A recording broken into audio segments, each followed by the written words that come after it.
Do you ever wonder why certain movies are simply a disaster?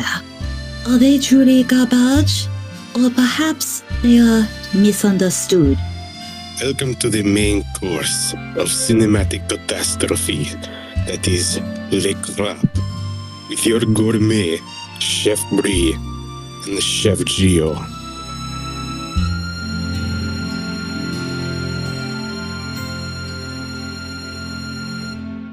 Hello, everyone. Welcome to a very special episode of Play Crap.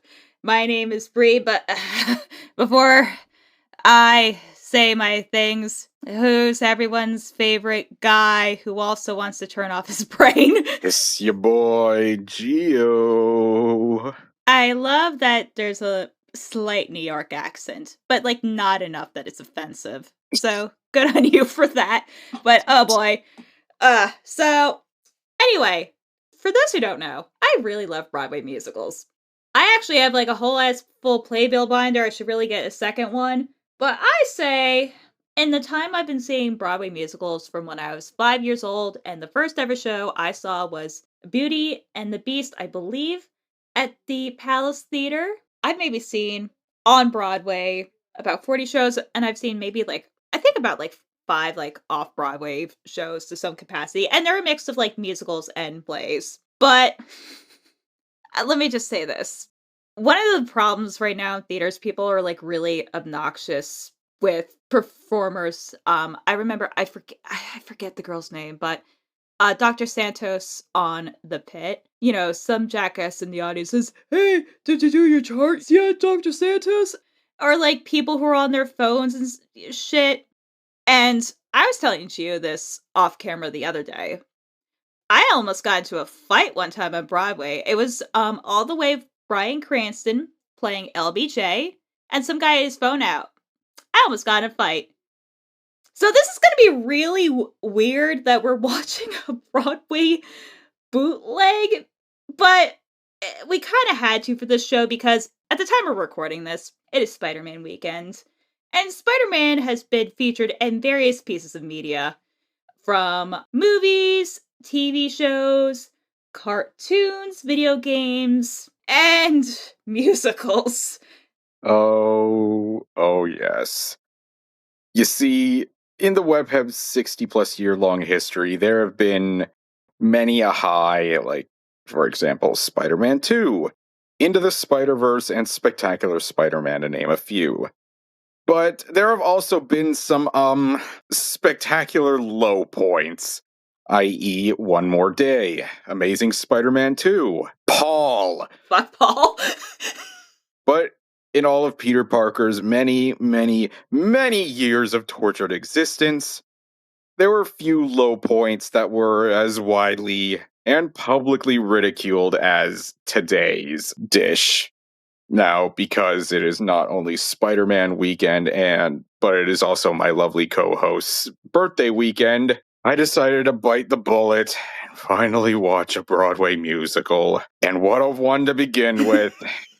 Yeah, the 2010/2011 masterpiece, the still bizarrely named Spider-Man Turn Off the Dark.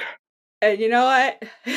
I have to turn off my brain, which, by the way, I don't really collect Broadway sippies, but I do have a Hamilton, wine sippy cup because, when you're an adult, that's what you do. You just pay $20 for really kind of mediocre, barefoot wine, and you put that in your dishwasher safe mini cup. But considering that this is going to be an adventure, because we're going to mostly watch 2.0, but we are also going to watch portions of 1.0 that still exist. So I have my beer here. I have a Stella Artois, and I just rip this bad boy off. There we go. And then we're gonna just pour that bad boy into the sippy cup because I don't know how else I'm gonna deal with this, bro. Oh yes, because this thing had it all. A long, protracted preview period, numerous widely publicized injuries, huge production losses, bizarre creative choices, a total rewrite mid-preview, major behind-the-scenes drama, all of it culminating into a swirling miasma even more fractured, convoluted, and drawn out than the Clone Saga. Ooh, that's a deep cut right there. So let's talk about it. Oh my god, yes, I get my sippy cup up. Because again, I am an adult woman. So let us begin with part 1. Turn off the music. Now, let me blow your minds for a sec. Because as it turns out, Turn Off the Dark was not, in fact, the first attempt at turning the webhead into a musical. That quote-unquote honor goes to 1999's Spider-Man on Stage, which I am fairly positive most of you have never even heard of, and you can be excused for not hearing of, because it only played at a few select UK resorts in 1999.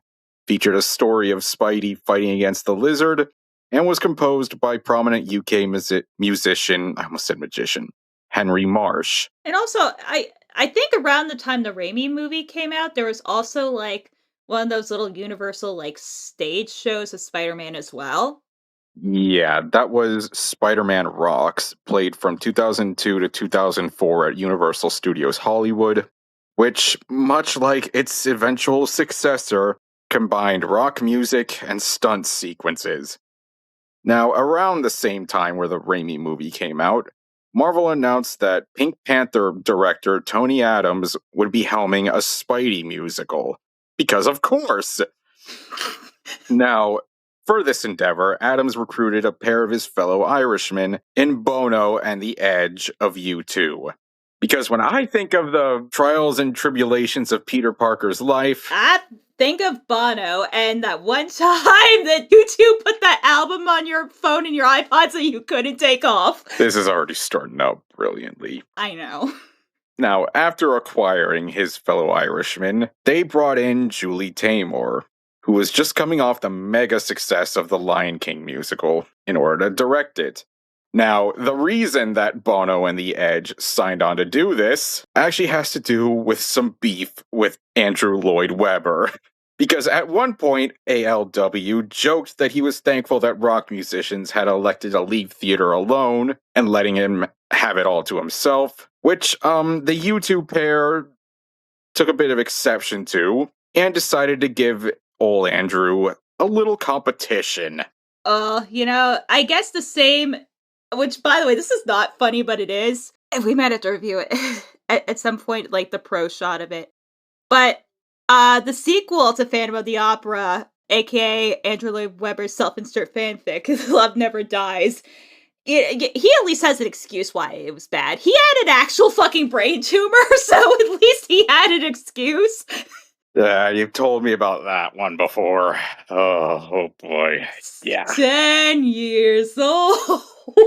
But you'll see now why it's taken me this long to watch a musical. But anywhoosie. So the first of many major setbacks for this production occurred in October of 2005, when Adams sadly passed away from a stroke, which he suffered during contract signings. His replacement as the lead producer was an entertainment lawyer by the name of David Garfinkel, who made the fateful decision to hand Julie Taymor full creative freedom.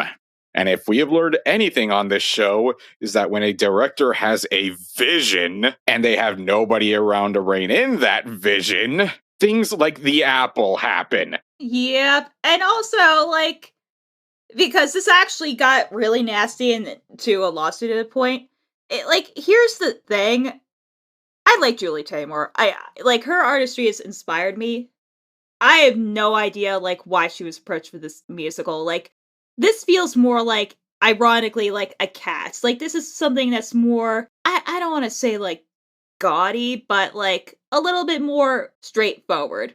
Julie Taymor came out of, public theater and, Shakespearean theater. So, her being, which is still crazy to this day, given $27 million for The Lion King, which is based on Shakespeare, is a little bit more in her wheelhouse. Yeah, and not to mention that with The Lion King, you had Disney there to rein in some of her more, creative choices. That was absolutely not the case with Turn Off the Dark, and Could you tell? Mm-hmm. Now, right from the get-go, this thing was beset by budget problems.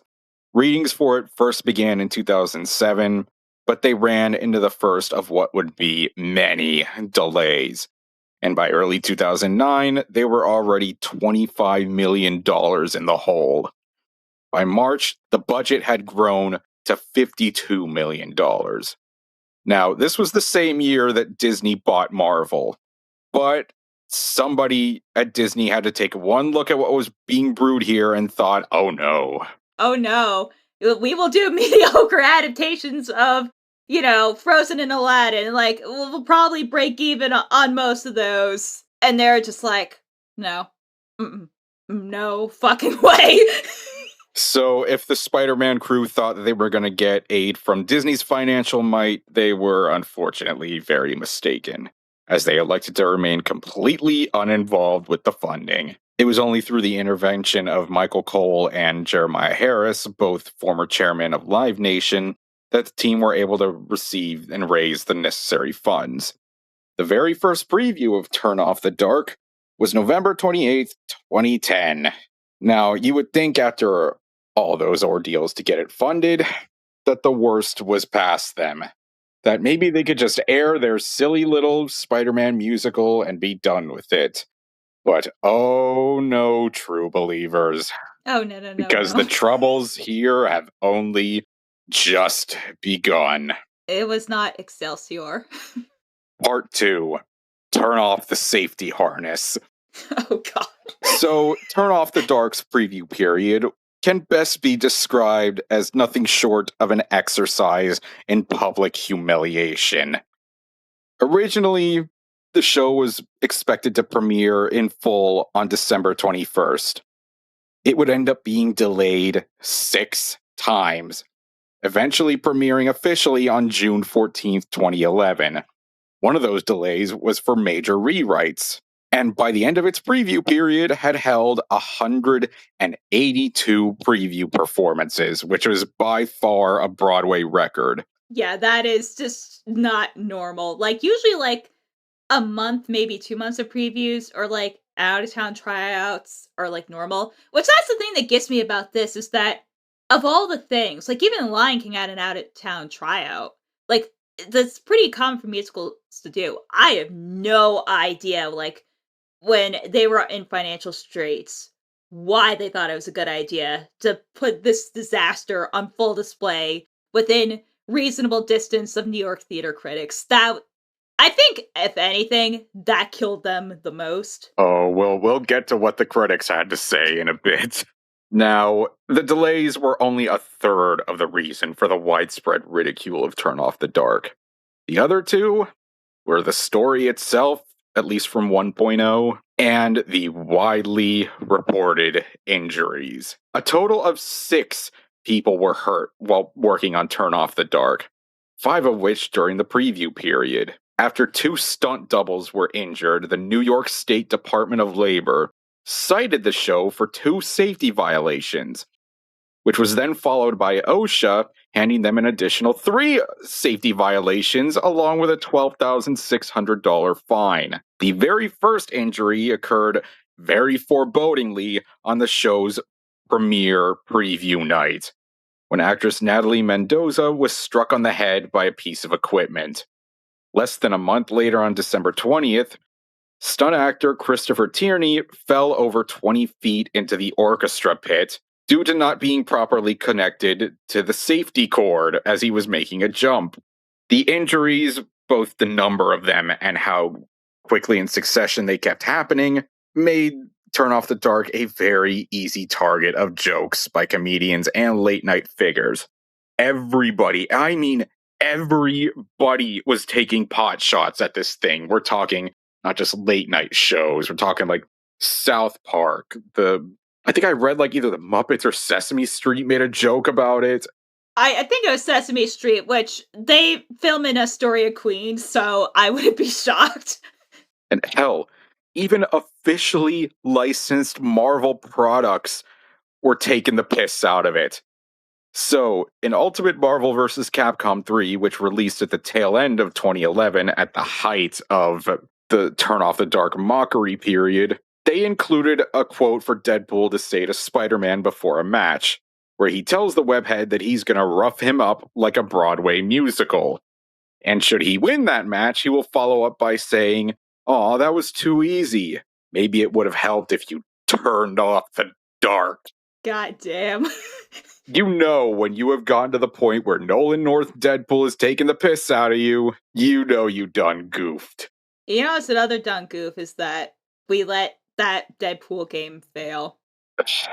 That is a tragedy if I know of one. At least we got him back for Tokon. Yes. Now, in addition to the frequent spate of injuries, what was also a source of mockery were the questionable story decisions that Julie Taymor had made, where she transformed the web slinger's life into a Greek tragedy centered on Arachne, complete with I am not making this up, a geek chorus.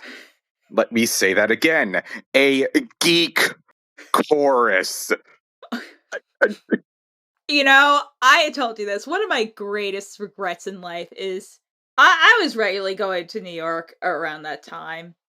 And I don't know if it was money or stuff, but if it was me now, I probably just would have gone to TKTS and been like, fuck it, give me my 50% discounted tickets and let me see this trash fire. Yeah, the fact that there's like no official way to see this now, it's like we needed to see this when it was in its prime. Oh yes, it's prime, air quotes. Now, because this thing had been turning into such a shit show, previews were halted on April 19th for extensive rewrites.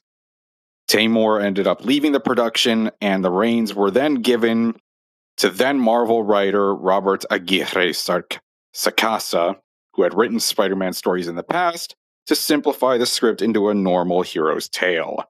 Now, if his name sounds familiar, it's because he is currently the CCO at Archie. Meaning, yes, he is one of the brains behind Riverdale. Oh, lovely. Now, speaking of New York theater critics, the numerous lengthy delays did not sit well with reviewers at all. And against common practice, they elected to post their reviews of the unfinished preview out of protest for both delays and the excessive ticket prices. And by the end of the preview period, after it was all said and done, the budget had ballooned up to $75 million, the most expensive production in Broadway's history, and it cost over $1 million per week to run. Yeah, that's no good. But there's a reason why musicals generally are under $20 million. Like, if you see something even in like the $15 million range, that's kind of rare. Yeah, and this thing was 5 times that. Now, let's move on to part 3. Turn off the geek chorus. Now, after this protracted and troubled, to put it lightly, preview period, Spider-Man Turn Off the Dark finally officially premiered on June 14th, 2011, over half a year since its original slated release date. Now, while reviews for the preview were scathing to say the least, the final production was met with a bit more favorable of a response, praising it for its more simplified story, though some reviewers felt that taking out some of the craziness of Taymor's original vision made the show more boring by the books, standard stuff. One thing that was not received favorably, though, was the soundtrack by Bono and The Edge, which was, much like the original previews, eviscerated by critics. But how exactly did it do at the box office, you all might be wondering out loud. Yes, how did it do? I mean, I'm sure after this, all this trials and tribulations, we have a feel-good story at the end, right? Yes, surely all this trouble all this drama and all this chaos, surely there's a light at the end of the tunnel, right? Well, we're talking about it on this show. How do you think it went? Now, it actually did have its moments. It ebbed and flowed at the box office with a peak of $2.941 million in sales during the week ending on January 1st, 2012, which set a Broadway record, which would later be broken that year by Try to Be Shocked, Wicked. I know. But this was more of an anomaly than anything else, meaning that with its bloated budget, it would have had to continue for at least 5 years to recoup its budget. Try to Be Shocked, it did not run for 5 years. Now, despite the doubts that regarding the longevity of this thing, especially once public fixation on it ended, Turn Off the Dark lasted until January 4th, 2014, resulting in a massive financial loss stemming not just from the massive budget, but also the fact that there was just no way they could make their money back. I mean, when it costs over $1 million a week to run it, well, y'all can do the math on that. Yeah, like, I have no idea, no pun intended, how they were keeping the lights on. Yeah, like, I think once the novelty ended, then there was just, like, really nothing else going for it at that point. I mean, pretty much everybody who did go to watch it, it was more out of, like, curiosity of, like, oh, this is the thing everybody's making fun of. Let's go see how bad it is. Let's make a story to tell the kids at Christmas. You know, I feel so bad for the actors because, you know, not just the ones that were injured, but you know what's actually funny? Because I'm sure you're going to get to it, but I want to just spoil it a little bit. So, originally, the Green Goblin, it was supposed to be Alan Cumming. I was just about to bring that up. And then Mary Jane was Evan Rachel Wood, right? I believe so. So, I mean, big names. Yeah, and after all the disasters of this thing were first getting reported, Alan Cumming actually came out and even said that he lucked out in not being a part of the final product. I love Alan Cumming so much. I'm gonna be excited to see him in Doomsday, even though I'm being like, I kind of hate this. God. But whatever became of the final production once the dark was finally turned off?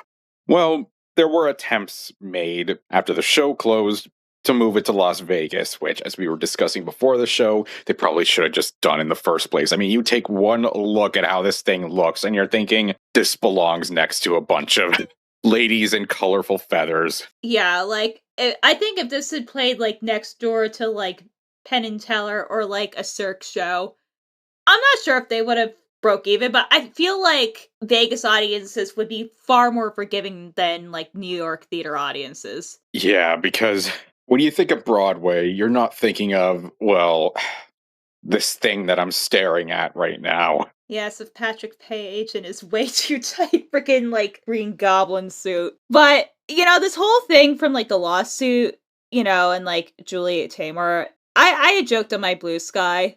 Like, I have ADHD, whatever, the autism spectrum, whatever you want to call it. I don't really have, quote-unquote, many special interests that I'm obsessed over. This is the exception. This one, the faultism just comes out of the woodwork. Say, let me tell you, as I'm furiously typing. And I've been just sending you like videos of like, I think it was like the Letterman performance. I had sent you, I think it's like Freak Like Me. I'm trying to remember. My nephew who, he doesn't listen, but anyway, happy birthday, congrats on being a legal adult, dude. He was obsessed with like the Green Goblin when he was little. But oh my god. And I know we don't really do Broadway theater, and we've given you basically the Cliff Notes version of it, but if you guys ever do want to listen to like a more in-depth video covering it, Wait in the Wings, which by the way, great channel, needs more support, did an extensive documentary on Turn Off the Dark several years ago. They get more into like the business parts of it, but I would definitely watch it. I would highly recommend that. Yeah, but like it's just crazy that with like how well documented this play was. and how much publicity it got that there's not like an official pro cut out there, because once those plans for like a Las Vegas residency and like a US and European tour fell through, like really nothing, not a peep has been heard out of this thing. It is effectively as deep in the ground as Craven the Hunter. Aw. Both the character and the movie. Although the Craven movie's probably better than this. Oh, I hate that you're probably right. I know. I hate that I'm right, too. But I know pro shots are, kind of complicated, like any sort of Broadway recording, because theater owners are, like, really weird because they want the show to recoup money. And, unless the show's, like, super, like, big that it's not going to close anytime soon, occasionally you'll get, like, a Hamilton or a Hadestown pro shot, and then you'll get stuff like, the Wicked movie. But that usually happens, like, years and years after the fact. I'm just incredulous that another kind of disaster musical, not to the extent of this, obviously, but Shrek the Musical, that got a pro shot that's been released to Netflix. It is insane that there is, like, no legal way to, like, watch this musical. Because I feel like if a pro shot, they would at least maybe recoup something. Yeah, like, obviously they weren't going to make their money back, but, like, at least, like, try to get a little bit out of it to take the financial sting out of it. Yeah, like, I'm surprised that they didn't go, like, the licensing route and, like, license it out to, like, do a modified, like, non-equity version or for, like, high schools. It's kind of crazy that they didn't. Yeah, I mean, God, I'm sorry. I just cannot get over Craven's ugly mug. That stupid look on his face. And whatever that thing standing next to Green Goblin is. I think she's an original character. I forget. No. We'll hear her name because Green Goblin does, like, the Super Friends COD of, like, everyone's names. Like, it's the fucking Teletubbies. Right.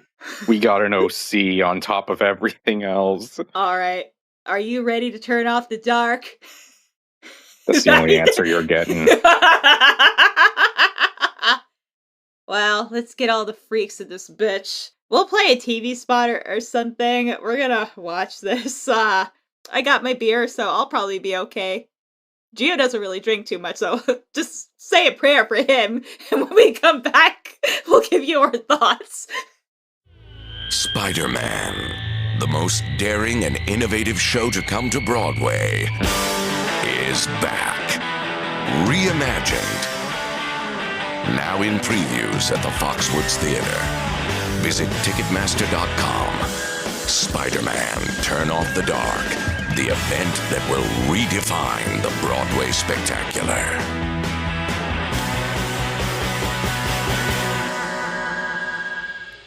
Rise above! Rise above! Because it's so Because they're so forgettable, and this music is trash! Fuck this play. Fuck it hard.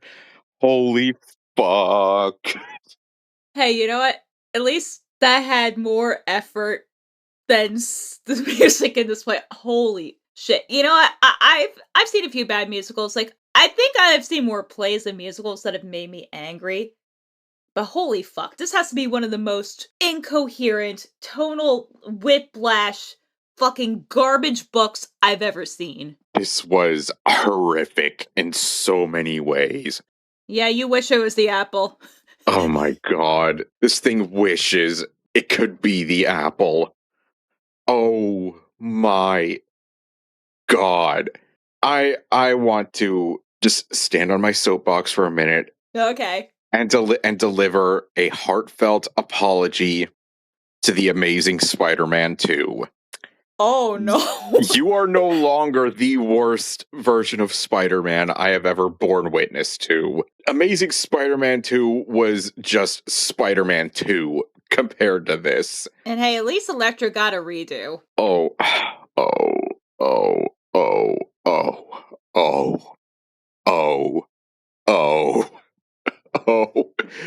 my goodness me. Oh, you don't enjoy the Queen Swiss Miss? When the Green Goblin said her name, I finally remembered her name. I was like, who the hell is this queen? Because I remember being obsessed with her back in the day. I'm like, because it's like, she doesn't say anything. She doesn't have any dialogue. She's just there, and then, whoop, like a breeze in the wind. I do not even know where to begin on this.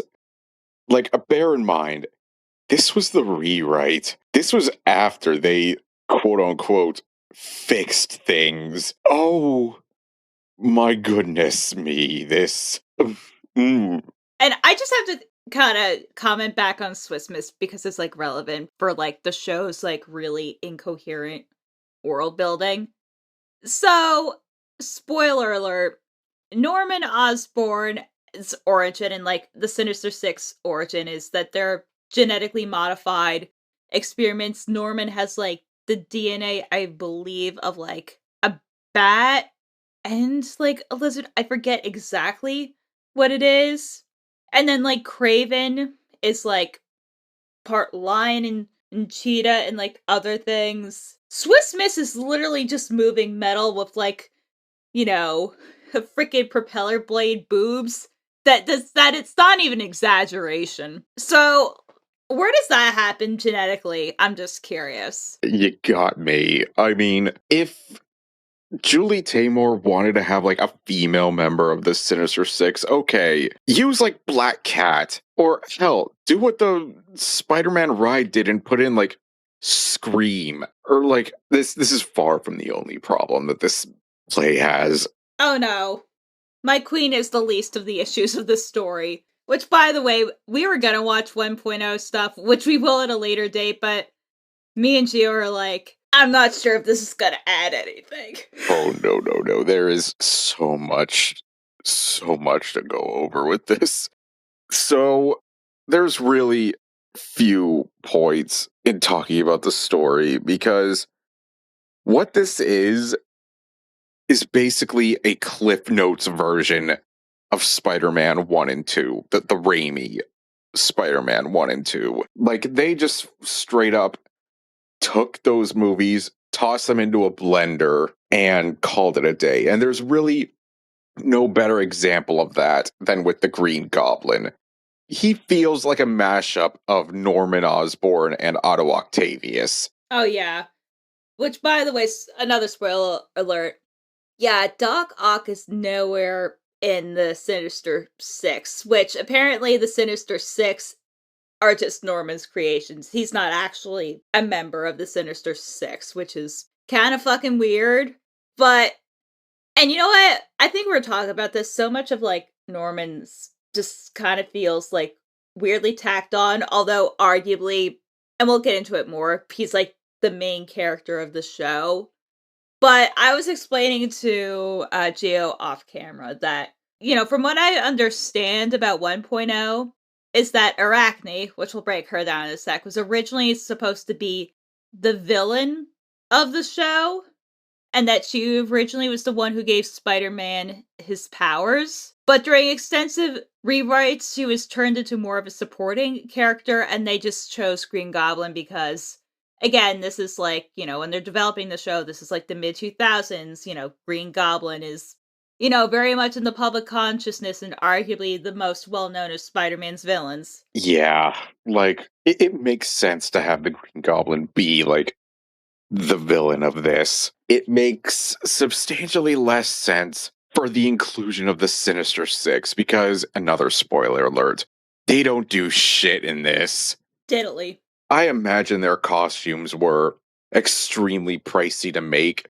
They are in this play for all of 5 minutes.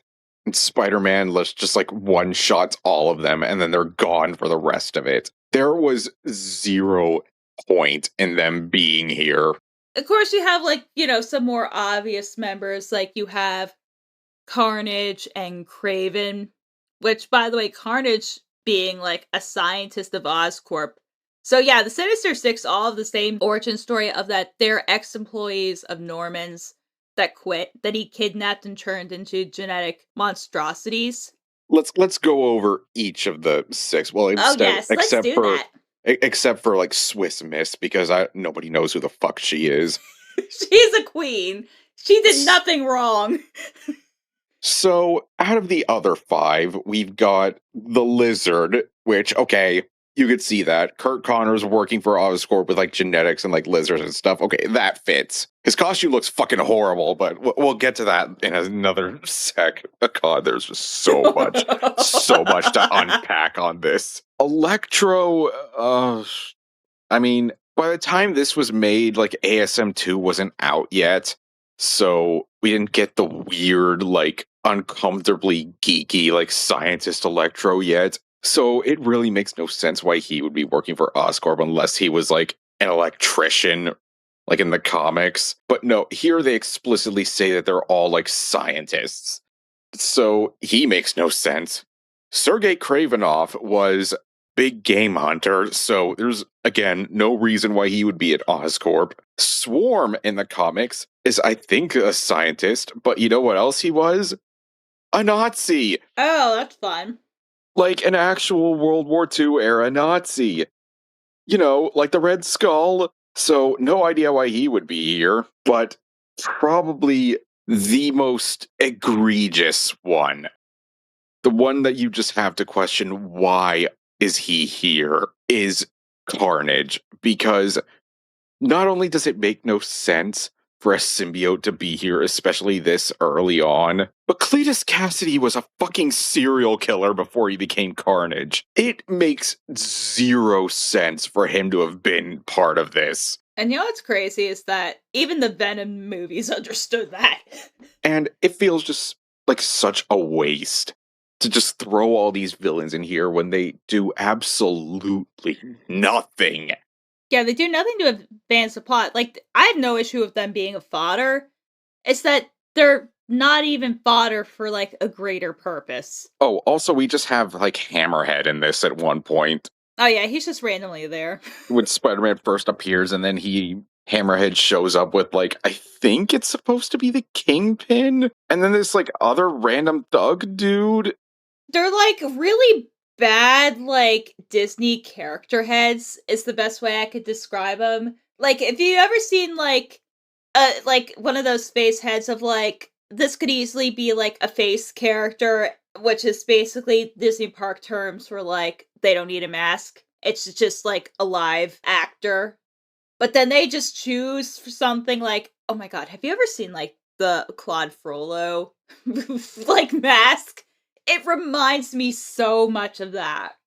Like, I feel like this was, like, a leftover of, like, 1.0 of, like, trying to make it, like, all, like, Greek-esque. Like a Greek tragedy. Like a Greek comic book, I guess, is what, you know, they were trying to go for. But it's also, like, weird. It's like, you don't know what decade this is. Like, I guess it's supposed to be, like, modern day because, oh, and this is one of the most like, egregious, like, you know, just the old, like, you know, I am beating my own meat moment, is that there's this nightclub scene where a U2 song plays. I think it's Vertigo is the title of it. I know this song because I think they used to play it all the time in the fucking iPod ads. I distinctly remember that. So, you know, hey, Bono the Edge, you know, good job, guys. You know, that was your little self-congratulatory moment right there. So they have that, and then they also have, like, flip phones, but they also have, like, rotary phones and, like, typewriters. It's like everything in this is so inconsistent, like, especially the time periods, because, like, the Midtown High students are all dressed like they're out of the freaking 1970s. But then you have, like, the Daily Bugle guys are all, like, straight out of the 1920s with their, like, bowler hats and their, like, rotary phones and all that other stuff. But then, yeah, later on they have, like, cell phones. So it's like this, I want to keep calling it a movie, but this musical just cannot decide what time period it's in. But trust us when we say that's far from the worst inconsistency about Oh yeah, this. no, this is just us as nerds, just pointing, hey, this is kind of bad world building. But you know what else is nerds? Like, really, really, really ground my gears. Oh, pray tell. That was the absolute butchering of Spider-Man's origin story. So, we all know how it goes, right? Peter gets his powers starts to act arrogantly and self-serving, forgets about Uncle Ben's advice to him, lets a robber go that he could have easily stopped. Said robber ends up shooting and killing Uncle Ben. Peter realizes that with great power comes great responsibility and that he can't act selfishly because he could have easily stopped this tragedy from happening and now he gets to live with the consequences. Every Peter Parker origin since the dawn of time has gone mostly this same way. You want to know how Turn Off the Dark handles it? Oh yes, it's a doozy. So if you all were mad at like the MCU not having Uncle Ben, oh, strap the fuck in. So Peter at one point is like talking about like, oh, he wants to buy a car. He's found a way to get some money.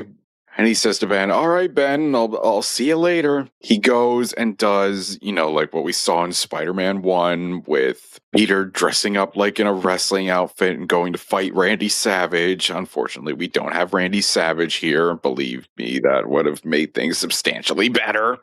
But what we do have is a giant inflatable punching bag man. Yes, an actual giant inflatable like wrestling dude being literally picked up and like thrown around by just a dude in a t-shirt. What is going on here? It's the, I mean, obviously it's the cage match from Spider-Man 1. But unfortunately, I know we're not getting Randy Savage out of this. No. I mean, he probably would have done it if they'd asked, if it was made back when he was still alive.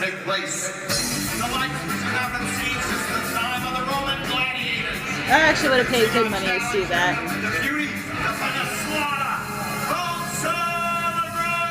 Oh God! No. Pause it. Okay. Hold on. Okay. I mean, just look at it. Oh God. They are like, they couldn't find a brawny guy to put in like a leotard for a few minutes. Like, they are not even hiding it. I mean, I guess that was the artistic direction to make it look like a comic book, but this is such a fucking weird choice to make. $75 million. $75 million gets you some cardboard cutout classrooms. A fucking inflatable wrestler. Oh God. But let me just say one thing. Honestly, this is a lot worse than I thought it was going to be. This is like not good. Yeah, no, like for most of it, I was like, all right, it's kind of underwhelming, but we haven't really gotten to the good stuff yet. Oh no. Oh no. Yeah, this little inflatable fellow here. Oh. All right, let's see how this pans out. This could get cannibalistic, it's true. Bonesaw has a special steak sauce reserved especially for his victims. Okay, here we go. I love how the guy grabbing him is like playing along with it. Now that's gotta hurt. Yeah, oh my God, look at this. Holy. Bonesaw look like an inflatable down. And he's down. Oh, fuck you. And one, and two, and a three. Let's hear it for the Bug Boy, folks. He has done it. Honestly, so much of like the costume design and like quote unquote special effects in this are just plain embarrassing. Especially like the inflatables. Which, I'm curious, like, how much of that is spillover from, like, 1.0? Because, to me, this is, like, the most shocking thing is, like, other than, like, Arachne, like, so much of this is so, like, maybe, like, Craven's Mask, but otherwise so much of this is, like, so, like, not Julie Taymor aesthetic. Or, like, I think the normal people that she has worked with in the past, like, so many of the costumes are what people feared, what the Lion King would look like. A lot of it felt cheap to me. which is crazy for something that supposedly cost $75 million. But so much of it just felt like I made the statement to you like afterwards that this felt like a parody that forgot it was a parody. Yeah, like irony is just like something that doesn't exist in this universe. Well, except for like the nudge, nudge, wink, wink type of humor that they keep trying to put in. Yeah, and it's like, It's like they keep naming off like streets and buildings in New York just as like a nudge to the audience. Like, hey, you know this place? You live in New York, right? You get this, right? You get it? It's like that same thing that like professional wrestlers do when they just talk about like the city that they're in to either like hype up the crowd or like get them to boo. It's like it just feels so cheap and unearned. But back to the failure of the origin story. So Peter wins this fight with like the giant inflatable doll, and then he does this like silly song about like how he's made it big and he's like rolling in dough. Now he won $1,000, which I don't want to know what kind of car he could afford with $1,000, but that's besides the point. So we're having this like silly little upbeat number about him like rolling in the dough, and then immediately we cut to Uncle Ben being shot, dead on the ground already. Oh, and that's not even the egregious thing, because I talked during our watch through, I was like, because at this point, with great power comes great responsibility, has not been mentioned once. So, that Uncle Ben and like several other characters have been using this catchphrase, rise above. I'm like, okay, I guess we're not doing with great power comes great responsibility. That's kind of shitty, but, maybe the show is trying to do its own thing or whatever. And then, oh yes. let's tell you Oh yeah. how this thing tackles it. So Peter comes across Uncle Ben. He's already been shot, already dead, and like you thought that he was gonna like lift his head up and just say that with great power comes great responsibility, and then just die. But because it's not really clear that he's like dead yet. Like I guess he's like not moving. But I assume since so much of this is cribbing off of like Spider-Man 1 or 2 is that, it's gonna be the scene where he like lifts his head as he's bleeding out, and then Peter's like, get an ambulance! And then he's like, with great power comes great responsibility. So you think it would play out that way, right? No. He's just dead. And then Peter goes, oh, this is all my fault. I should have been here. This was the moment for me where it just went from underwhelming to irredeemable garbage, because it completely misses the core of the Spider-Man origin story. The reason that Peter feels guilty, and that is the guilt that drives him forward as Spider-Man. In the original origin story, Peter decides not to be responsible and to just let a robber go on his merry way, and that same robber kills somebody important to Peter, and he gets to live with the consequences of that. Here, there is no robber. Uncle Ben never utters the words, with great power comes great responsibility.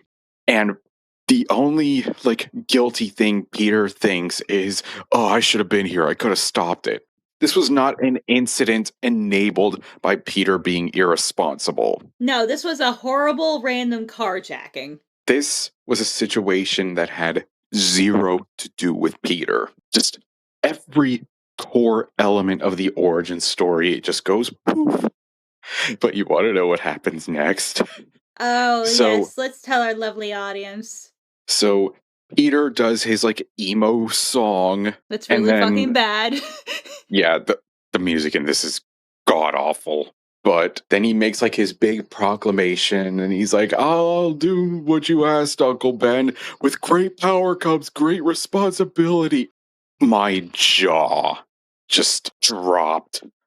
Le epic rant.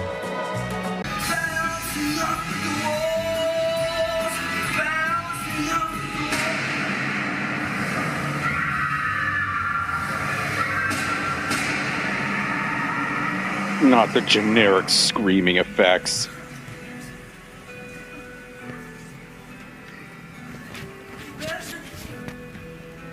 Oh, my belly. Peter, hijacker. He had a gun. No. Uncle Ben surprised him. No. Uncle Ben! Wait a minute. Hold up. Pause it. Yes, I know. So let's just put aside the jarring tonal shift for a minute. Are we forgetting probably the most important part of Spider-Man's origin here? The fact that Ben is shot by a robber that Peter could have easily saved or stopped but chose not to. Yes. Yeah, that's kind of important. And not only that, but not once did we hear Ben utter the words, "With great power comes great responsibility." You know, the driving ethos behind Spider-Man. Are we just leaving all of that out? I suppose so. I suppose because Broadway musicals usually have to run only about 2.5 hours, so I guess it just wasn't important enough. Uh, oh, oh my God.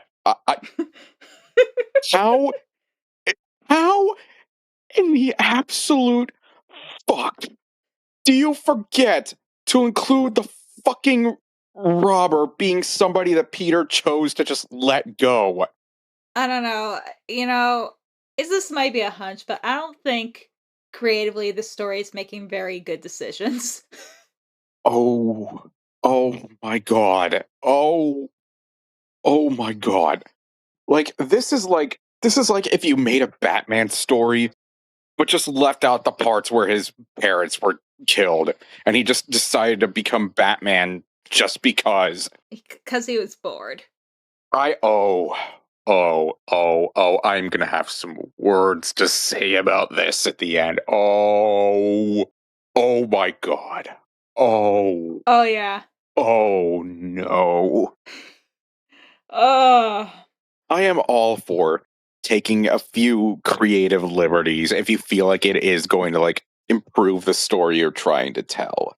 This is it is the vital ingredient to the Spider-Man origin. I mean, Christ, even the MCU Spider-Man freaking says it. I mean, May says it, but it's still said. I mean, I was talking more about the guilt portion. The ultimate source of Peter's guilt, the thing that drives him more than anything, is him feeling responsible for losing Uncle Ben and deciding from then on to live by those words of "with great power comes great responsibility." And they choose to not only omit the guilt part, but the phrase, uh, uh Well, I seriously doubt this is going to be this musical's only sin towards the Spider-Man lore. I could have excused that for a little bit if this was still 1.0, but the fact that an experienced Spider-Man writer came in to rewrite this and still omitted those important parts, that is just plain inexcusable. I mean, is Ben dead yet? Because let me just make a prediction if he isn't fully dead yet. He utters the words, but it's still, like you said, the fact that you're admitting Peter's guilt pretty much just, eviscerates his, emotional drive. Oh, I bet they're gonna shoehorn some, last minute, God. With great power comes great responsibility. I Blech. swear to God. Well, let's see if I'm right. I will laugh if I'm right. Oh, Elfie, yeah, you can't stand the cringe either. She knows what's coming. She knows it. Let's see.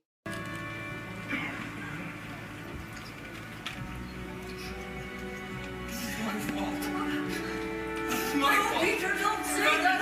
No, you can't blame yourself. Peter. You don't understand. I could have stopped this. How? Pause it again. Nope, Okay. nope.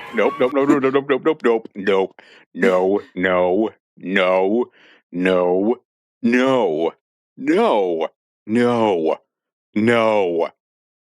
Are you kidding me? Are you actually kidding me? You know, if I could send this beer through the screen, I would. So, uh, uh, Like, uh, I'm just questioning, like, based off what we're seeing, I mean, I know theater's about filling in the blanks, but Ben didn't drive Peter. He just kind of went, okay, Uncle Ben, bye. yeah, no, he was just like, all right, Ben, I'll see you later. And then he comes back and then he's just like, oh, I could have stopped this. Like, how? I mean, this is just a horrible tragedy. This has nothing to do with, like, guilt. It's like, what the hell are you even talking about? It's like Ben was shot in the midst of like a carjacking. Like, I get being like, oh, I should have been there, but it's like, come on. This is the moment that defines Peter Parker more than any other moment. And instead of it being an incident where you could directly say, yes, Peter could have stopped this, and he chose not to, and now he has to live with the consequences. This is just a random piece of happenstance that he had nothing to do with. Yeah, like, this is just like a neighborhood crime. And this is supposed to be the emotional beat that drives him forward? I'm sorry, but I call bullshit. Oh, yeah, no, I call bullshit too, but hey, I'm really gonna see it on Tuesday, but hey, look at the bright side for you. At least you'll be able to detox with Spider-Man Brand New Day tomorrow. My God. Oh my God. Oh, this. Also, you know what? I just want to apologize. I know I've been really mean to Avengers Doomsday, but I seriously doubt you will be worse than this. Even the most underwhelming versions of the Spider-Man origin story get this part right. Peter fails to stop a robber in his arrogance, and it directly leads to his Uncle Ben dying. And it is that guilt that pushes him to be Spider-Man and be responsible. How does any of that factor into this? Or even if the MCU's take, where basically the variation of that is that, you know, Peter's trying to redeem Raimi like Green Goblin and, you know, just takes him at face value and then Aunt May gets killed because of it. It's like at the core of Spider-Man is the guilt. That is the emotional core of the Spider-Man story, is the guilt. Feeling that you could have stopped something but chose not to, and now you have to live with those consequences. It's like every version has that. Whether it's Peter or Miles or Gwen or any version of Spider-Man, they have to learn that lesson. This was a random crime that Peter had nothing to do with. And yet we're supposed to believe that this is going to be the source of that never-ending guilt. No. No. Yeah, no. Yeah. I mean, at this point, this is like something for like the NYPD to like take care of. Like, Peter has nothing to do with this. It's like you couldn't have included like a 5-second bit of like a robber running past him that he just ignores. And then like when he goes and confronts the robber later, he sees the guy that he didn't stop. Like, you couldn't have fit that in. Like, just as a little stage direction. Just have like, you know, a swing just run out, and then Peter's like, ruh-roh. All right, wait. We got to continue on because I know. oh. Well, I mean, we went two pauses, and we're like a quarter way through this. Because I think this musical is like 2 hours and 11 minutes. So we're getting there.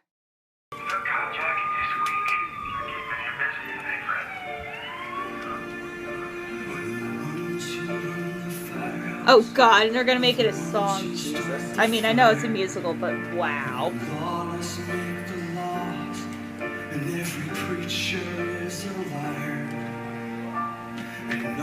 Oh, fun fact, this guy's grand uncle was Art Carney.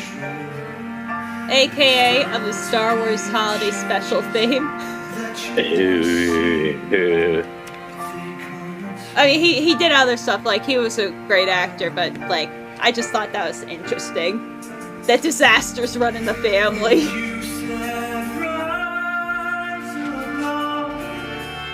Oh my god, you know what I just realized?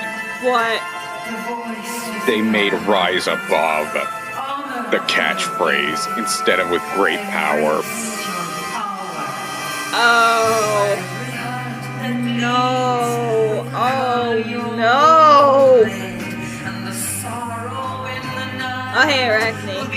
Peter's kind of going through it right now, so maybe just come back later. Strings will be a vision beyond visibility. But it's like great power, great responsibility. Like Arachne, like if you wanted to steal the weird shit, like great power, great responsibility. You still work with her because she had power and then she was arrogant. But Bono clearly doesn't give a fuck about Spider-Man, so.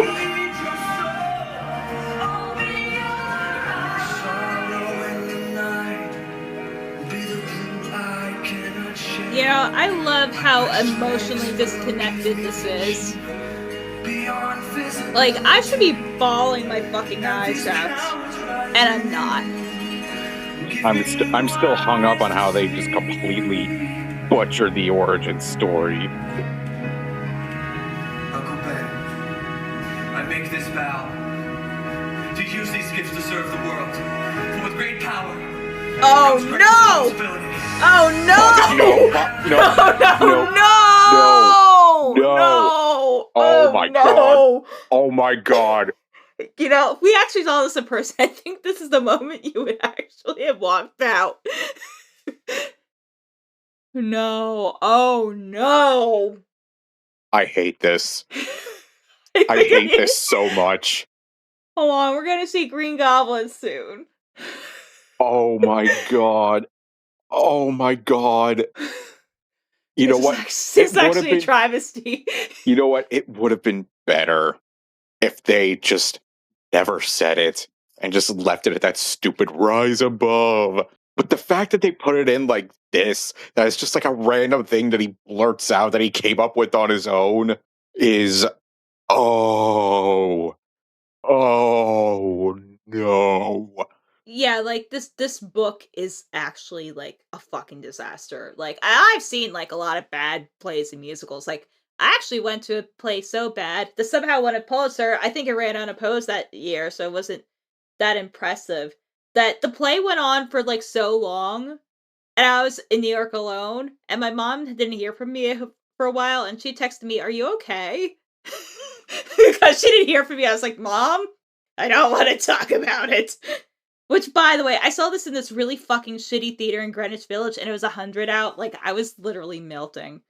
And to add insult to injury, this was like a play about like an old movie theater, and like, you know, it basically was like a film fanboy forum in like the mid to late 2000s. And they would play like these little music vignettes. So then when they played the Avengers theme, that's the moment I went in my head, fuck you. I think that was the first time I ever left a play, like, fucking angry. But at least I had solidarity, because the other people I saw it with, it was like, hey, guys, did that kind of fucking suck? And they're like, yeah, it kind of fucking sucked. Oh, yeah, I think if we were watching this live, I think this would have been the moment I walked out. I would have stayed, because I was like, no, let's just see this shit show, but oh my god, this is... Like, people give the MCU Spider-Man, you know, flack, you know, rightfully so, about, like, kind of, like, watering down the Spider-Man elements. But this is, like, such a fucking utter betrayal. You had such a simple job. It's like, you were already pretty much taking cues from the Raimi movies. How in the world do you botch the most critical moment in the Spider-Man mythos this badly? And here's the crazy thing, too. Ben is, like, such a non-character here. Like, he's basically, like, a named background extra. Like, fucking Flash Thompson has, like, more of a character arc at this point than Uncle Ben. I mean, does anyone in this movie even have a character arc? I mean, this play. It feels like everybody is just, like, going through the motions and just reacting. Yeah, this is actually, like... I go in this going this bad. Like, I expected they were gonna go the cliche route of saying, Peter, with great power comes great responsibility. And then he fucking dies. But this is actually worse. Like, this is like pissing on your grave. Holy shit. And guess what? After this, we got to watch the bits of 1.0 before we do our detox. But I'm like, oh no. I'm just. Let's. Okay. This one might break records, but let's persist. Yeah, that was the point where we thought we were going to be able to go through this in real time without any pauses. That changed that. So I was thinking the same thing, that Rise Above was going to be this thing's, with great power. But no, they just throw that in there. It's nothing that Ben teaches to Peter. It's something Peter just comes up with on his own. Just nonchalantly says it. And then he says it later on during his final confrontation with the goblin. Just verbatim again, but with no gravitas behind it. The guy who they brought in to rewrite this script had written Spider-Man before. By 2010/11, everybody should have been familiar with the origin story by now. There's a reason why the MCU didn't do it as straightforward as the other movies did. It's because we've all seen it before. We know how it goes. So when it doesn't go that way and doesn't hit those same emotional beats, it's more obvious. They could have just dressed somebody up like a burglar, have him scurry away at some point. Peter lets him go, and then we see Peter chase him down and see, oh, it's the same guy. But they couldn't even do that. You know what the crazy thing is that I'm not sure if this was ever destined to be a great show. I think Spider-Man a musical is like peanut butter and tartar sauce. I just, maybe in some universe there's a version where that works. But I'm not sure if it's this one.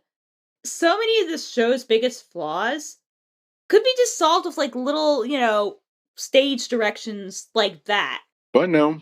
And that really is just play in a nutshell. It is a hollow shell of what Spider-Man is supposed to be. It is genuinely just the Cliff Notes version of Spider-Man 1 and 2. It's so painful.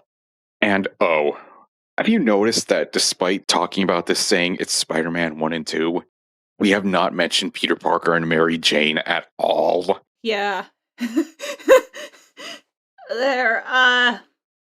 Look, Reeve Carney is a very talented guy. And thank Christ he went on to do Orpheus and Hadestown and went on to do a much better show that's more clearly representative of his talents. But oh my god, him and I have to look her name up. Jennifer, I am sorry if I'm mispronouncing your name, hun. Damiano? And I know it's not entirely their fault. They're very talented people. This is a bad book. The script is really fucking bad. They have no chemistry. None at all. Which is kind of a problem when their whole romance is the entire emotional core of the production. It's when you make the core of your play a romance, you would better make freaking sure that your leads have chemistry, and no, there is none of that here. And they barely feel honestly, nobody feels like a character in this. No.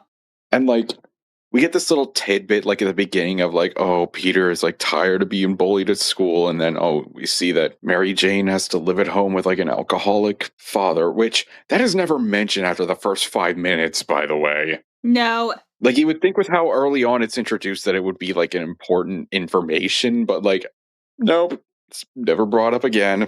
No, and it's a really shitty song.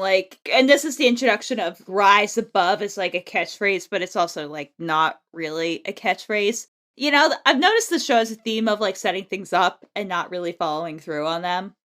But it's that song just primarily exists just to give Mary Jane a song. I fucking hate that. That is my musical cardinal sin, because I've talked about it with stuff like Has Been Hotel before. That I fucking hate when musicals just give songs, just for the sake of songs, and they're not actually used as a narrative device. I fucking hate that shit. That felt like a lot of that was here. Mm-hmm. No, it really was. Of just singing for the sake of it. And a lot of the songs just come in abruptly.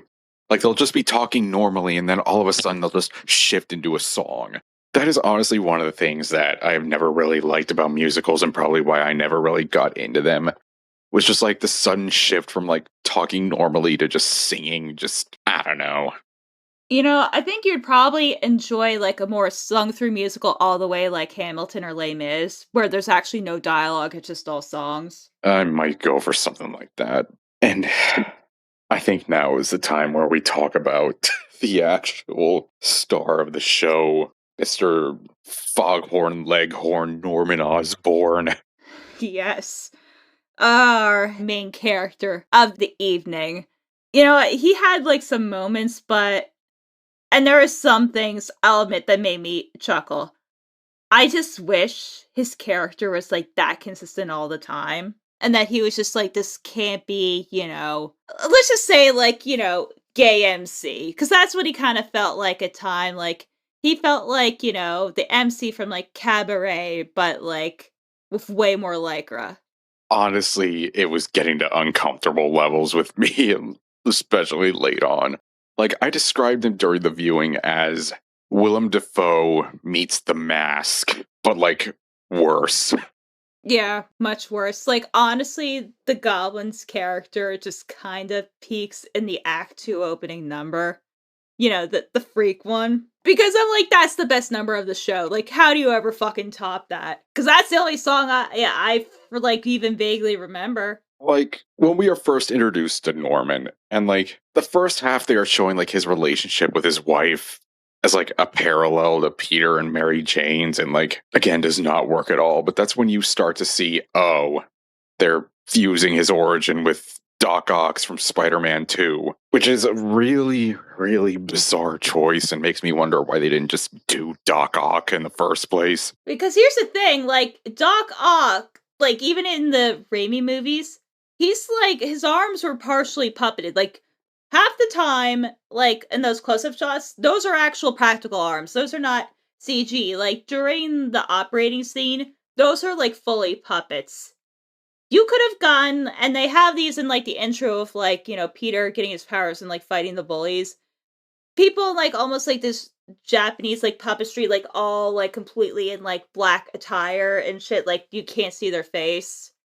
So it's just, faceless, like, puppeteers. You could have just had 4 of them and had each of them operate the arm, because that's how the King Kong musical basically operated the puppet, but by the way, the music in that show isn't necessarily great, but it's more memorable than that, and then Eddie Perfect, later would go on to do the Beetlejuice musical, but that puppet was incredible. The puppet was basically, like, the arms would move, because it was a partially inflatable puppet, but it was, like, a textured, like, highly dynamic, like, animatronics and everything.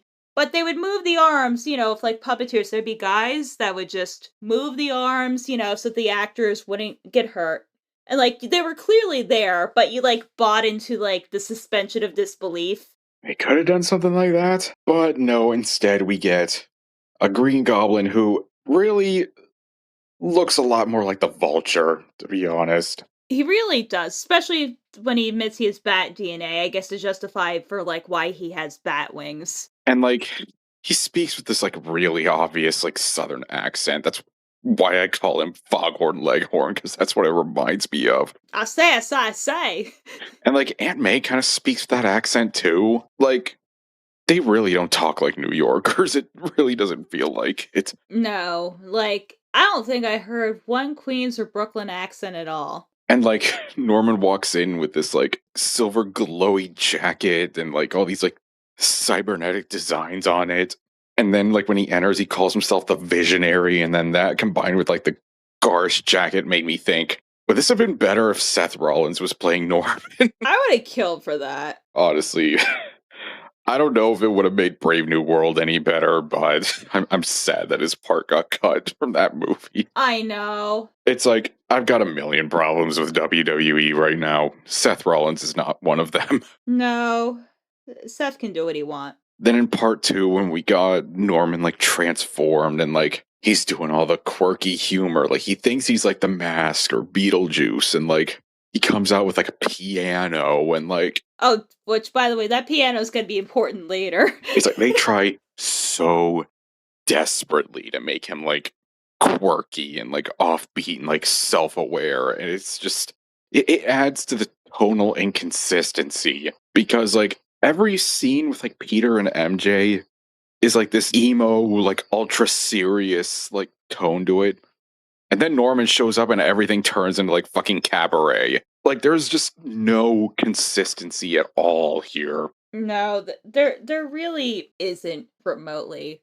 And the crazy thing is that this is arguably like the Green Goblin's show. Because Peter is like, he's in it, but he's like half the time not even focused. And that's not even getting to the point that, Spider-Man is like barely in the show. Now, I know the reasons because of all the accidents, like the amount of wire work that they're going to do is like limited. And ultimately, Spider-Man is the story of like Peter Parker. I get that. But you're selling this as a Spider-Man musical. Yeah. And I also get that, like, of course, he has a mask on, so you're not going to hear. It would make it harder to sing. But the fact that this is a Spider Man musical, but all of his songs are done while he's Peter Parker, I don't. It doesn't make much sense to me at all. Like, I don't condone it, but they could have had, like, Reeve, like, sing off stage and have, like, the stunt actor, basically, like, puppeteer or. Because you don't have to worry about lip sync. You could just, do the choreography with it. I don't know why they didn't do that. Just a cacophony of like odd choices. And before we forget, let's talk about the Sinister Six for a second, because holy crap. You could tell that these costumes cost a ton of money, which makes it all the more confounding that they only appear for like 5 minutes just to get one shot by Peter. Everybody looks fucking awful. Oh yeah, the worst. Like, I've been staring at this image of Craven with this stupid, like, duh look on his face. And, like, you see, like, a lion pelt that he wears is apparently alive now. Yeah, like, it's just like a chest burster from, like, Aliens. Like, it just eats, like, nom nom nom. So, like, I guess he has a second head in his stomach. Like, the chest piece is admittedly kind of like a cool carving. Like, I kind of get the vision there. But then they kind of, like, waste that unique concept by having, like, the weird inflatable lizard and basically doing the same thing. Oh, yes, the inflatable lizard. This one was probably the worst of them all. You just have this big, like, inflatable, like, Kirk Connors who, like, has the lizard popping out of his chest, and it's like, it looks like a pool inflatable. No, what I compared it to, like, during the viewing was, it looked like that inflatable T-Rex costume. Yeah, the one that everyone has. The one that everybody has. Then you have Electro, who looks like we have Ultraman at home, but with like sparkly little fingertips. And his sparklers only work once, so he's like barely electric. Then you got Carnage. Oh yes, Carnage. I think they tried to explain it away by saying, "Oh, like he's made of blood," and it's like he looks ridiculous. Yeah, if I were to describe, like, what he looks like, he just looks like a weird, like, erect jump rope with, like, little tiny, like, things at the end. It's like a weird, like, jellyfish. This is the one costume that's the most obvious. Because here's, like, another weird thing. I don't think the designs are ever, meant to be like one-on-one to the comics counterpart. They wanted to be like their own thing. Which, regardless of, what we think about the actual designs, like, in theory, that idea is perfectly fine. I mean, they do it in the movies all the time. But then you have something, like Craven, which is like this is like the most Julie Taymor design with like the lion mask and like, the more puppeted look. So you have something more abstract like that. And then you just have Carnage, and he just literally just looks like Carnage from the comics. Yeah, like, and specifically, I think they were going for like Ultimate Carnage, is what it really looked like to me. Mm-hmm, yeah. And then you have Swarm. Like, Swarm, you know what it looks like? Back when it was Splash Mountain, not. And we're not gonna get political. Like, it's a log flume ride. I don't fucking care. But do you remember, like, the bee scene where they had, like, the bees, like, run around on, like, the ceiling fan that looked like there was a beehive? That's what it looks like. You know, what, right before you go to the drop to the laughing place? He looks to me like the Stay Puft Marshmallow Man wearing Pittsburgh Steelers colors Jesus Christ. and with like bees attached. Not the bees! Bees. My God. It just, I honestly can't decide whether Swarm or like the lizard looks worse. Like the way so much of this looks feels like a joke. Because I mean, the very concept of a Spider-Man musical feels like a joke. Except the only people who aren't in on the joke are the people actually doing the play. Yes. Like so much of the costume design and even set design feels like a parody. Yeah, like, you get what they're going for, that they're, like, the cardboard and stuff, because A, it makes the sets easy to move, and, like, B, they wanted to look like a comic book panel come to life, but, like, the execution of it just looks so fucking cheap. And I'll admit one thing with the scene design, the video wall technologically does look pretty cool.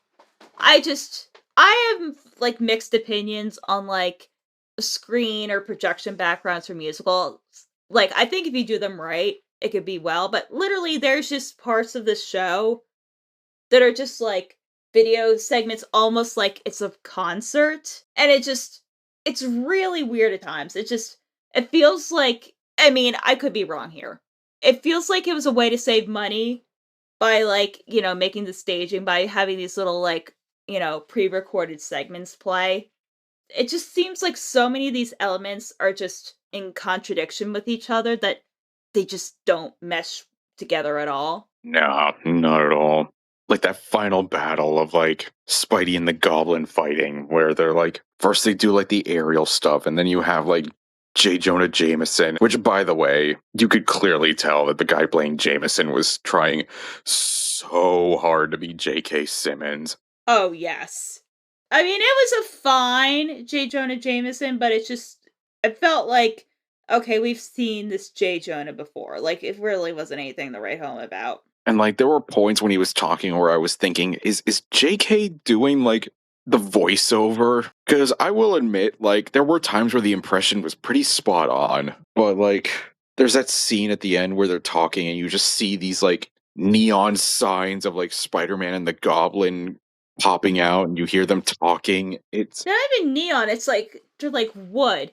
You know what it reminds me of? It's like really bad Six Flags decor. Yeah, I could see that. You know, for every time you see like a well-themed like roller coaster, then you just see one that's literally like wooden cutouts. And then when we get to that final battle of like, oh yes, so we should bring in our friend Piano-san again. Yeah, because like towards the end, the Goblin comes out with his like green piano and like does a little delightful little number, and then I had to double check on Wikipedia just to make sure like what we saw was what we saw. Yes, because at the end, Peter knocks the Goblin off the building, sends him to the ground, and then he gets smushed by the piano because he hooked his web up to it. And the Goblin didn't know that, so he pulled the piano down on himself. So he just dies like the most fucking Looney Tunes death possible. And it just says splat at the end. With a little green puddle. Oh, this is where we go from zero to fucking crazy.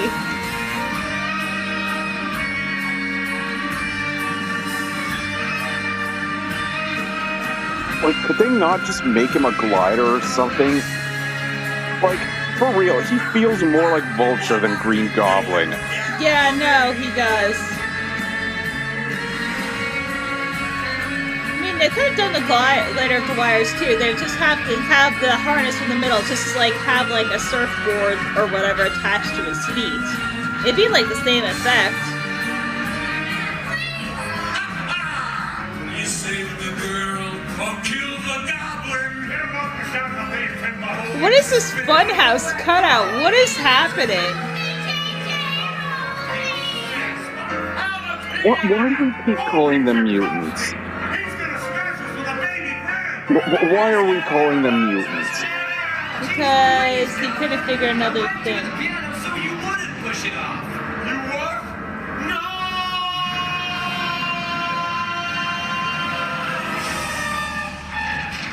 Wait, did he just die? What the fuck? Splat.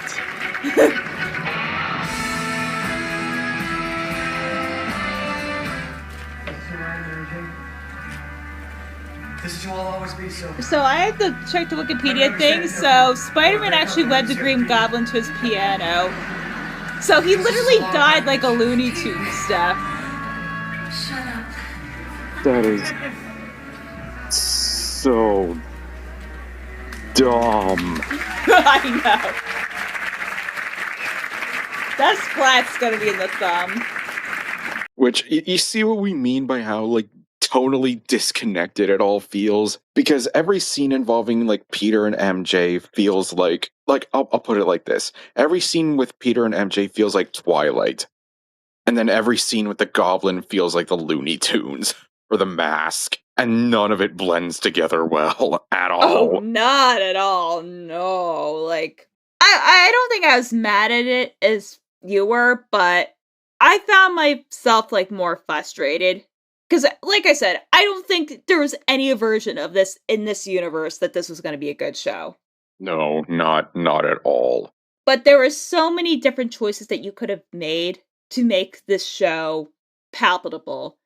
And it would probably have killed it with tourists for, like, an extended period of time. Like, to me, the problems of this, especially with the tone, really, really stand out in that, like, final confrontation scene where they're, like, just talking for, like, 5 minutes and, like, Peter's trying to be, like, so, like, serious and so, like, grim, and then you just have the Goblin just throwing all these, like, jokes and one-liners out, and it's like, this should be the other way around. Like, it's Peter that's supposed to be making, like, the lighthearted one-liners. It's like, none of it, like, meshes together well.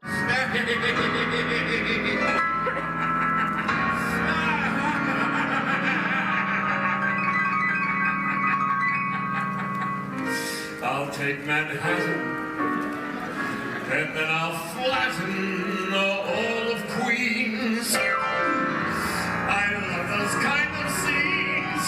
That's why I'm keen on family things like. This is the definition of try hard. Oh, no, it is for sure. They're trying so hard to be quirky that it actually comes off as desperate. Oh yeah, no, the whole musical just reeks of desperation. So nice of you to drop by. Here, have some champagne. Put your feet up. Take your mask off. Gotta think so about that. Oh. Well, take your mask off. Please. No. Pretty please. Peter Parker. How'd you find out? I was reading the Bugle's Spider-Man retrospective. And the photo credit on every page just happened to be the name of the boy that was in my lab the day my arachnid went missing. If you've got anywhere near my family, That's how he finds out. That is so lame. Who's that other one? The one you're all lovey. There is I swear I'll kill you! I hate this performance so much. I'm sorry. It's so... Oh, this is bad. I promise you, most musicals are not like this. He's trying so hard to be Willem Dafoe meets The Mask and failing miserably at it.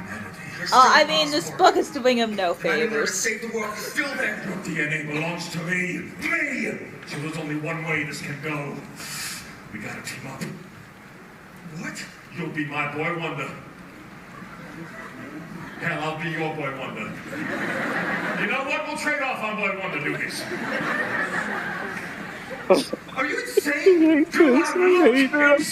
I hate it. Yeah, maybe a little. Yeah, but in the best sense. Give me a hug. No! I'll never join you. I'll never turn my back on you. I am with great power. Comes great responsibility. No. Oh, fuck you. Pause it. No. Okay. I need... I just need a minute. I just need a minute. Okay. I just need a minute. Oh, you're a freak like me. it's a woman and I got walk up to repopulate the world with a super race of Osborn mutant children. You think you can actually do that? Oh, yeah, it's easy. You just kill people and you harvest their DNA. Well, I made you, didn't I? I'm begging you, Dr. Osborn. Don't let Emily's death be for nothing. Emily, How does he even know that she's dead? you see that rope? Guess what's attached to the other end? Okay. Oh my God! 1,000 feet up, rope's about to snap. Well, you didn't think I'd be up here without a contingency plan, did you? You maniac. I'll be back for you. Oh, don't forget your mask. You want to save your little lady, Parker? You gotta go through me.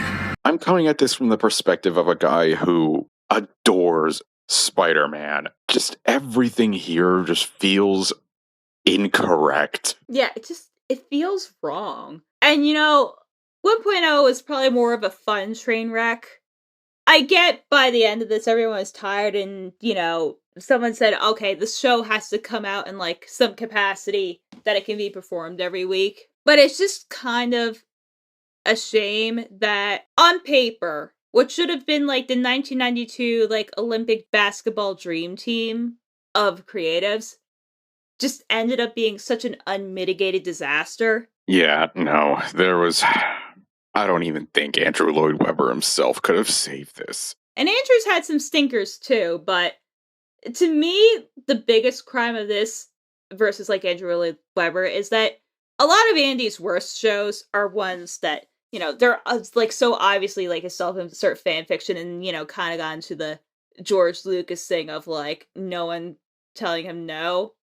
Although I think the last couple years he has I think Cats 2019 changed him a lot to the point where I think he actually got a therapy dog because he had like PTSD from like the backlash of Cats, which I don't even think that's him being a prima donna. I think when you see one of your like most famous works just be utterly like trashed online and just become a shell of itself, low-key, I think that would kind of fuck me up too. And I'm not even sure if I really like Andrew Lloyd Webber as a person, but that's just devastating to see. Like, I wouldn't wish that upon anyone. But I think the difference between, a personal passion project that kind of went a little haywire versus no one involved with this had beyond, like, a surface level understanding of Spider-Man. And I'm not even saying that you have to be the most Spideriest Spider-Man nerd to have written this. But when you're adapting something for, like, the stage, there's certain things that you have to do. And, like, Spider-Man has, like, just such a vastness of, like, canon that you could have picked stories from. And I get why they chose the origin story. Like, that was probably, like, your safest bet. But I think what the problem becomes is you have people that just don't understand it. And you're trying to come up with, like, a concise version of, like, the story when there's, like, so much story that exists versus, like, a book or a movie where you have the source material and stuff to adapt it from. Yeah.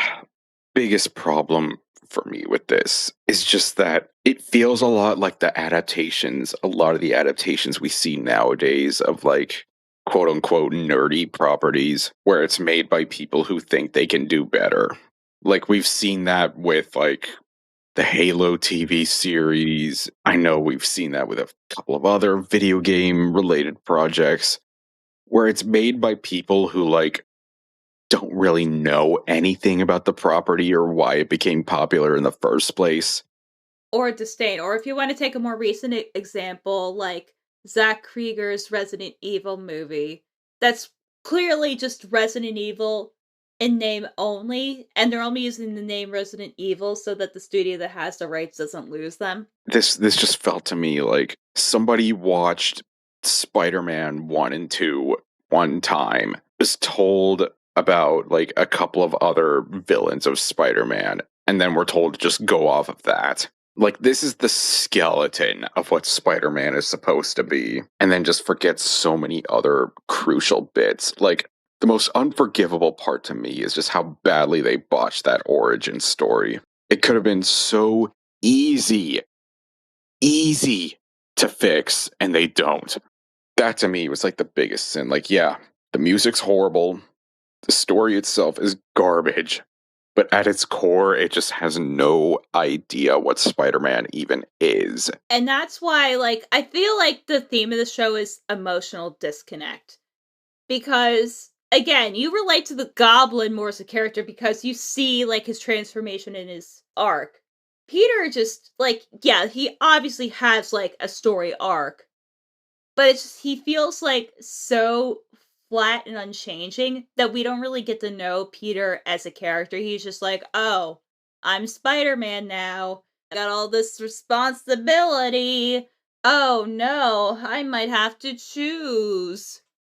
Yeah, it's like there really are no characters in this. They're more like caricatures. Well, okay, so most of the characters are caricatures, and then you have the Green Goblin who's just like, we have Beetlejuice at home. And I think the reason why the Goblin kind of, like, you feel more emotionally connected versus, like, anything else in the show is I'm willing to bet, well, I know, like, what Arachne's origin is, but I am willing to bet that so much of her dynamic in, like, various incarnations is basically, like, what Goblin was in the show. And Goblin was just gonna be more the Sinister Six, and that basically it just changed Arachne to the Green Goblin and make a couple other changes, and that's it. And since Julie Taymor was like obsessed with the idea of Arachne, and then Goblin later inherited that, that's why Goblin feels more like a complete character. I honestly don't know if any more rewrites could have fixed this. I don't think they would have. Like, honestly, the story behind the show versus the show itself is far more interesting because, ironically, the way that the whole drama of the show played out is kind of like a Greek tragedy. Like, the crazy thing is, if the actual production and like the preview period weren't so disastrous, this thing probably wouldn't have been as well known as it was. Oh, yeah, no. It probably would have ended a lot sooner. Yeah, it probably would have been, open, maybe lasted a year or like past Tony's season, and then that would have been it. It would have been like the King Kong musical or like any of the other like spectacle musicals that came before and after it. I just do not think that superheroes really fit the musical medium. I haven't seen a recording of it, but the only other superhero musical that I know of is It's a Bird, It's a Plane, It's Superman, which apparently has gotten good reviews, but that musical came out in the 60s, so I think there's a reason why this genre's been, like, hard to crack, because comics have, like, so many different origins and, like, continuities that it's hard to crack down. I mean, the movies have, like, a similar struggle, but they'll often just pick, like, one storyline to stick to it. But the problem is if you have a musical, like, the bulk of your tourism, like, on Broadway is gonna be from, like, tourists or, like, foreign people, so you have to have a story that people are familiar enough with, and not everyone is gonna be as familiar with, like, certain stories, so you have to kinda pick the most comprehensive one that people know, but it's like, how do you reduce that? And I think that's, you start, like, the wheels turn in your head and you quickly discover why superheroes and really like comics in general aren't adapted often into musicals. Because if you want to talk more recently with like, comic musical disasters, like that fucking Betty Boop musical that opened last year. God, that was a thing. It actually kind of looked cute. I just don't know like who's craving Betty Boop in like 2025, 2026. At least that had direction because they mostly kept it to like a black and white character so that they all look like black and white. And the girl who played Betty was like talented and she's also kind of cute, so Yeah, I just don't think they're mediums that particularly go well together. And like there's a reason I think why Marvel hasn't attempted it since. Marvel's a mixed bag, but who knows? Anything's possible, but I think if this idea were to work, it would have to be maybe like a more obscure character that if you're like kind of, little, stuff with the origins a little bit, kind of like change it up a little bit, or something that like lends itself to like the stage better. Like, I don't know, I mean, they're doing it as a movie, but I think this would also be a cool idea. Do like a Clayface musical. You know what I think might work? Call me crazy. I think maybe Black Panther could work. I think it could. Because, like, when you really think about it, like, the first Black Panther movie does have a lot of those same, like, traits of, like, the king is deposed and then comes back stronger than ever. Like, there's definitely elements of it that I think could maybe translate well to this sort of medium. Yeah, it's just find the right story. And this just did not have the story. You would definitely need to find, like, the right person to helm it. Yeah, I joked about doing this, but this is kind of comics related. But they did in Japan, so it kind of works. Like, I had this one idea, like, I think I was a couple White Claws, and it'd be, like, a great idea? A JoJo's Part 3 musical. And then I had the idea to just do, like, the intro of, like, Sotochiro Sadame to kind of give the backstory. And just have lyrics to, like, Jonathan and Dio's backstory to kind of set everything up for the modern day. It's kind of crazy that I could kind of see that working. And then you could do it like the puppets. Like, you just do a concise version of Stardust Crusaders. And just have singing vampires. I mean, Lost Boys is a musical now. Like, I don't think it's the dumbest idea that's ever been proposed for Broadway. I mean, at this point, why not? Yes, give me millions of dollars. Trust me, rich people. I'll make tons of money. But, for as much as this show was, like, not good, I think it is a talking point. Like, I get why it ran for, like, a couple years, but once you watch it and the initial novelty wears off, it's just, at the end of the day, a bad show. And what a one to make my first musical. Let me tell you, Hades Town's in theaters now. It's going to come to digital and, like, hopefully, like, physical. It is a much better show with a much better set. Like, I will give that to you. Then you can see, like, Reeve Carney, like, actually perform and show, like, how talented he actually is. And then you can see the entire, like, fucking Underworld set that transforms in real time that blew my fucking mind when I saw it in person in February. Okay, it's time to truly turn off the dark forever and ever. So, Gio, where can everyone find you? Alright, so you could find me over at captainstarbolt.bsky.social. I be talking about the OCs, I be talking about my Oshis, and I be talking about much better things than Spider-Man Turn Off the Dark. Yeah, so talk about this fuck-ass musical. Oh my god. If you want to hear my catty musical opinions or just my general nonsense, you can follow me at crazylemur.bsky.social. I'm also on Instagram at lemurs_rule1, where I show some of my IRL normal stuff. Alright, so after 4.5 hours of raw recording time, this wraps up this episode of Lay Crap. We'll see y'all next time. And remember, true believers, you just gotta rise above. Rise above. Oh, I don't know if that's the actual melody because the show's so forgettable. Rise above with my obnoxious Bono voice with my falsetto, yeah.